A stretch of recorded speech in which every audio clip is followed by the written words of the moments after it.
여러분 안녕하십니까? 포항 MBC 뉴스입니다. 오늘 하늘에 구름 많이 지나는 가운데 낮 최고 기온 15도까지 오르면서 온화한 날씨가 예상됩니다. 화요일부터 수요일까지 우리 지역으로는 비 예보가 들어있고 이 비가 그친 뒤 기온이 차츰 떨어지겠습니다. 안수진 기상캐스터입니다.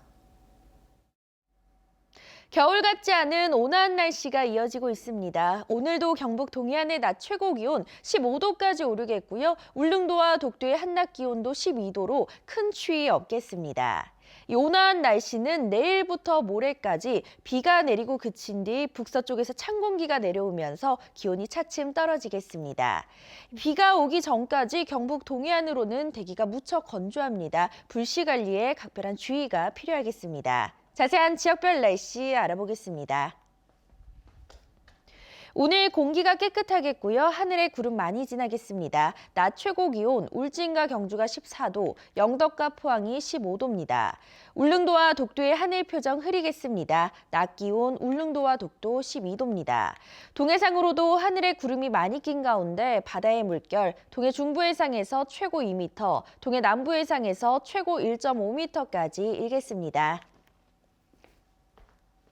내일 아침부터 모레 오전까지 비가 내리겠고요. 이 비가 그친 뒤로는 기온이 평년 수준으로 떨어지겠습니다. 날씨였습니다. 어린이들의 인성과 감성, 배려심을 키우는 데는 합창만 한 것도 드물 텐데요. 경주에는 지휘자와 반주자들을 붙여 어린이 합창을 지원하는 프로그램이 수년째 이어지고 있습니다. 특히 다문화 가정과 도움반 등 소외된 어린이들도 많이 참여해 하모니로 우정을 쌓고 있습니다. 보도에 김철승 기자입니다. 예쁜 옷을 차려입은 어린이들의 목소리가 공연장에 울려 퍼집니다. 합창이 생소한 1학년에서부터 소질을 보이는 6학년까지 전교생 70여 명이 모두 무대에 섰고 도움반 친구들도 예외가 아니었습니다. 믿을 수 있나요? 나의 꿈속에서. 다문화 가정 자녀 비율이 35%나 되는 초등학교 학생들도 합창으로 이해의 폭을 넓혔습니다. 합창단은 41명 가운데 다문화 가정 학생이 17명. 학생들은 연습을 하면서 언어와 이질적인 문화 등의 불편함을 어느 정도 덜어냈습니다. 교실에서 한국말로 조금 어려워요. 합창해서 쉽고 재미있었어요. 지금까지 학교 합창단만 참여했으나 올해 처음으로 학부모 모임에서 만든 합창단이 참가했고 지휘는 어머니가 맡았습니다. 아이들은 큰 자긍심과 성취감을 느꼈고요. 어머니들은 공연을 보면서 많이 감격스러웠다고 합니다. 그리고 지휘하면서 저는 아이들과 보람을 느꼈습니다. 이번 어린이 합창 페스티벌에는 모두 14개 팀에 500여 명이 참가해 2곡씩 노래했고 순위는 매기지 않았습니다. 그동안 지휘와 반주, 안무 등을 재능 기부에 의존했으나 2년 전부터 경주문화재단과 한국수력원자력, 교육청이 역할을 분담해 이를 지원하면서 합창단의 수준을 한 단계 높였습니다. 어린이들이 서로를 이해하고 좀 더 가깝게 지낼 수 있는 기회가 되기 때문에 앞으로도 좀 더 발전할 수 있도록 지원해 나갈 계획입니다. 경주판 L 시스테마가 어린이들이 소통하고 지역 예술인도 보람을 느끼는 상생문화 행사로 성장하고 있습니다. 우리 함께 만들어가요. 아름다운 세상. MBC 뉴스 김철승입니다. 포항지진특별법의 본회의 통과가 잇따라 무산되면서 연내 처리가 갈수록 불투명해지고 있습니다. 포항지진특별법은 지난달 29일 본회의에 상정됐지만 자유한국당이 199개 안건 전체에 대해 무제한 토론을 신청해 무산된 뒤 지난 10일과 13일에도 한국당 의원들이 본회의장을 퇴장하거나 필리버스터를 신청해 국회 문턱을 넘지 못했습니다. 정치권이 민생법안인 지진특별법까지 당리당략의 희생양으로 삼으면서 오는 총선에서 특별법 방해 진영에 대한 심판론으로 작용할 것으로 전망됩니다. 포항시 의원 2명을 대상으로 한 주민소환 사전투표율이 8.06%를 기록했습니다. 포항시 남구선거관리위원회에 따르면 13일과 14일 포항 남구 오천읍에서 박정호 이낙연 의원을 대상으로 한 주민 소환 사전 투표가 진행됐으며 오천읍 유권자 44,028명 가운데 8.06%인 3,547명이 참여했습니다. 주민 소환 투표는 오는 18일 오전 6시부터 오후 8시까지 15개 투표소에서 진행됩니다. 선관위는 사전 투표를 포함해 주민 소환 투표자가 유권자 3분의 1인 14,676명 미만이면 개표하지 않고 그 이상이면 개표합니다. 분양이 저조한 포항 남쪽의 블루벨리 국가산단에 포스코 케미칼이 2차 전지에 사용되는 음극재 공장을 짓습니다. 북쪽인 영일만 일반 산단에는 양극재 생산 공장이 최근 가동돼 포항이 2차 전지 시장을 선점할 발판을 마련했습니다. 김기영 기자가 보도합니다. 포스코 케미칼이 블루벨리 국가 산단에 2,500억 원을 투자하는 협약을 했습니다. 2년 후 연산 16,000톤의 2차 전지 음극재 생산 공장을 준공하고 2030년까지 생산량을 6배 늘릴 계획입니다. 생산된 음극재는 LG화학과 삼성 SDI 등 배터리 완성품 업체에 납품됩니다. 음극재 재료인 인조 흑연은 제철 부산물인 침상 코크스를 3,000도로 가열해 얻어지는데 천연 흑연에 비해 충전과 방전 효율이 높고 수명과 출력에서 우수합니다. 포스코 케미칼의 고용 인원은 1단계 80명, 2단계 500명, 간접 고용과 파급 효과는 상당할 것으로 예상됩니다. 블루벨리의 대기업 투자는 최초여서 침체된 산단 분양에 활력소가 됐습니다. 연계된 산업이 함께 투자가 되면서 블루벨리 산단 분양이 더욱더 가속화될 수 있을 것으로. 철강 산업이 전 세계적인 과잉 생산으로 정점에 이른 시점에 포스코는 경험 많은 소재 산업으로 활로를 찾아 나선 겁니다. 그룹 차원의 차세대 성장 동력으로 배터리 소재 산업을 육성하기로 방향을 잡았습니다. 때마침 지난 10월 영일만 일반 산단에 배터리 4대 소재 중 하나인 양극재를 생산하는 에코프로가 준공됐습니다. 지난 7월 정부의 배터리 규제 자유 특구 지정으로 행정적 재정적 지원을 확보해 포항이 2차 전지 선도 도시가 됐습니다. 포항 케미칼이 대기업이 투자함으로써 에코프로와 중견기업과 함께 새로운 시너지 효과를 낼 것으로 생각이 됩니다. 2차 전지가 전 세계적인 성장 산업인데다 정부의 소재 산업 육성 정책과 맞물려 모처럼 이루어진 포스코의 투자에 기대감이 한층 높아지고 있습니다. MBC 뉴스 김기영입니다. 경상북도는 산업통상자원부가 주관하는 2019년 제2차 수소 융복합단지 실증사업 공모 결과 수소 연료전지 발전 클러스터 구축을 위한 예비 타당성 조사 연구에 최종 선정됐다고 밝혔습니다.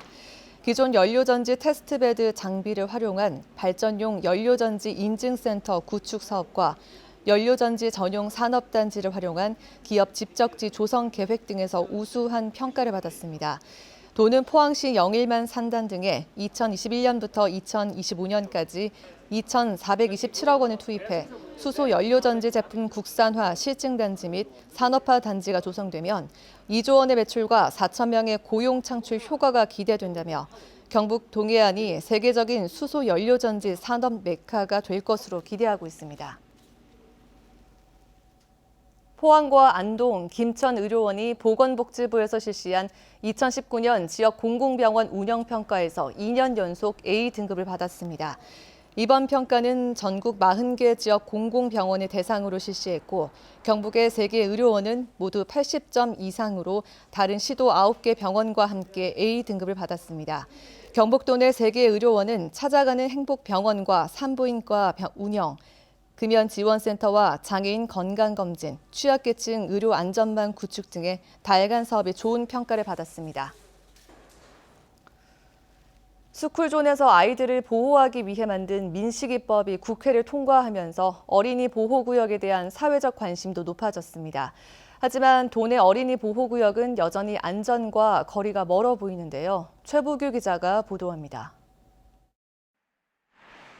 초등학생 하교 시간에 찾은 안동 용상초등학교 앞 어린이 보호구역. 제한 속도 시속 40km 구간이지만 차들은 아랑곳하지 않고 빠른 속도로 내달립니다. 과속 단속 카메라가 없는 탓에 어린이 안전을 위해 만들어 놓은 속도 제한이 무용지물이 된 겁니다.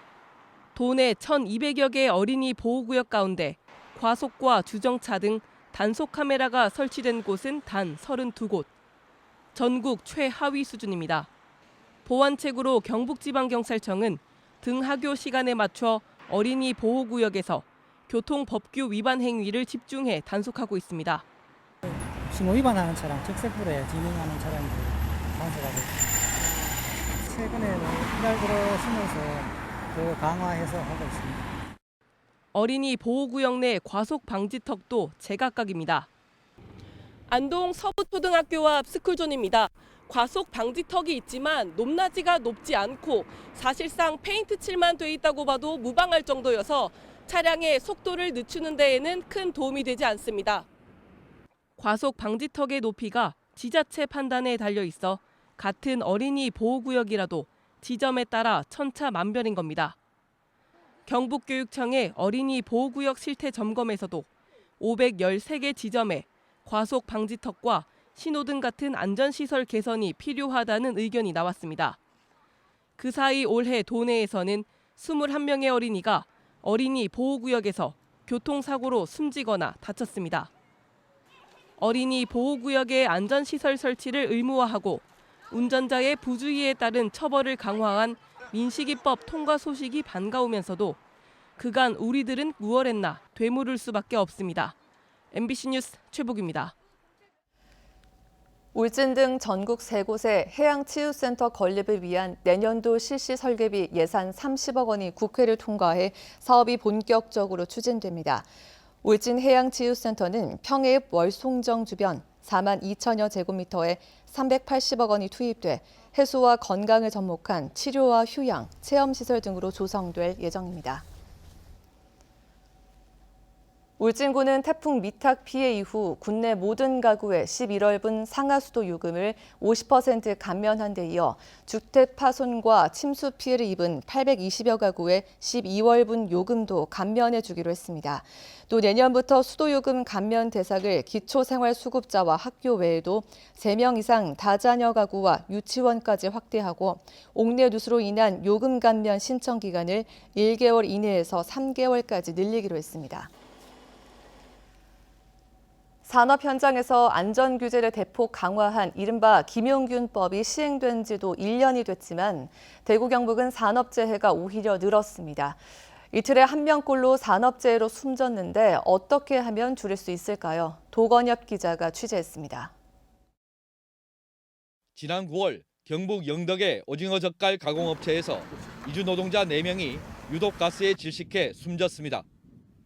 8월에는 대구 달서구 이월드에서 22살 아르바이트 노동자가 놀이기구에 다리가 절단되는 사고가 났습니다. 올 들어 지난달까지 대구 경북에서 산업재해로 숨진 사람은 지난해보다 4명 늘어난 173명입니다. 전체 재해자 수도 7,520명으로 지난해보다 463명이 늘었습니다. 산업재해가 늘어난 이유 가운데는 제도를 정비해 그동안 잡히지 않았던 산업재해가 통계로 드러난 측면도 있습니다.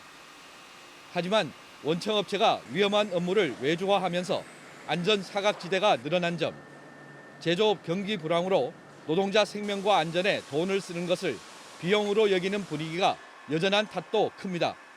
사망사고가 일어나도 사업주의 평균 벌금이 약 400만 원에 그치고 있습니다. 이런 솜방망이 처벌로는 중대재해에 대해서 재발 방지를 할 수 없을 뿐더러 노동자의 생명 안전을 지키기 위한 비용이 선택이 아니라 필수라는 사업주의 인식 변화를 끌어내기 위해 중대재해기업에 대한 처벌을 강화하고 위험의 외주화를 제도적으로 막는 것을 병행해야 한다는 것이 노동계의 주장입니다. MBC 뉴스 도건협입니다.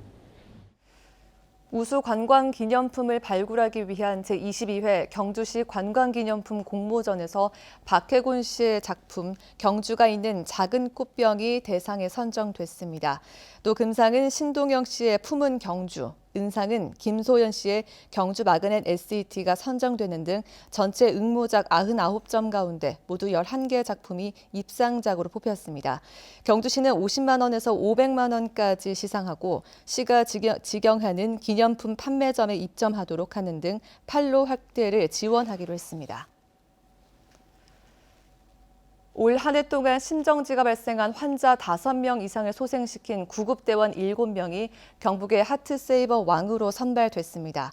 경주 소방서의 황일규 소방장은 7명의 심정지 환자를 소생시켰고 문경 소방서의 이윤숙 소방위와 포항 북부 소방서의 양민석 소방장은 각각 6명의 심정지 환자를 회복시켰습니다.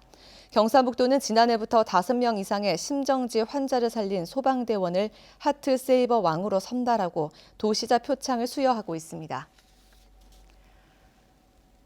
악기 교육의 중요성이 강조되면서 학교 방과 후 활동도 많아지고 다양해졌는데요. 방과 후 활동의 재원과 악기를 활용한 교사와 학부모 오케스트라가 주목받고 있습니다. 한 주간의 문화 소식과 함께 박세혜 아나운서가 전합니다. 어두워진 교정, 늦게까지 불을 밝힌 교실에서 연습 삼매경에 빠진 아이들. 최상의 소리를 조화롭게 내기 위해 연습을 거듭합니다. 아이들의 연습이 끝난 다음은 하루 일과를 마치고 온 어른들 차례입니다. 방과 후 강사들에게 기초부터 배우기 시작해서 공연까지 앞두고 있습니다.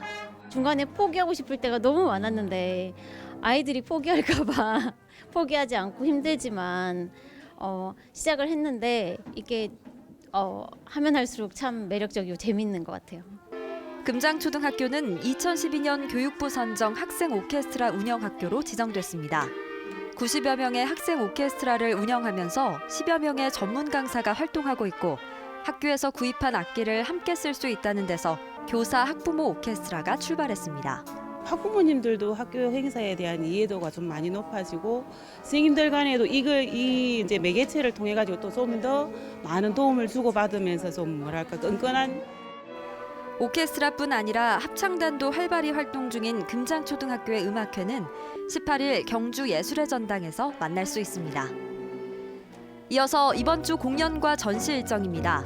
천사 오케스트라 제3회 정기 연주회가 경주 예술의 전당에서 열리고 연호랑 새우녀 신화를 한국무용으로 풀어낸 써낸문 공연이 포항시청 대잠홀, 제9회 김훈 사진전이 포항 꿈틀 갤러리에서 열립니다. MBC 뉴스 박세아입니다. 경주시가 보건복지부 국도비 보조 사업인 노인 일자리와 사회활동 지원 사업을 평가하는 연차 표창 대회에서 우수 지자체상을 수상했습니다. 경주시는 올해 96억 원의 예산으로 45개 사업단 2,700여 명의 노인 일자리를 창출했고 방역소독 사업단, 불법 카메라 감시 사업단 등을 운영해 좋은 평가를 받았습니다.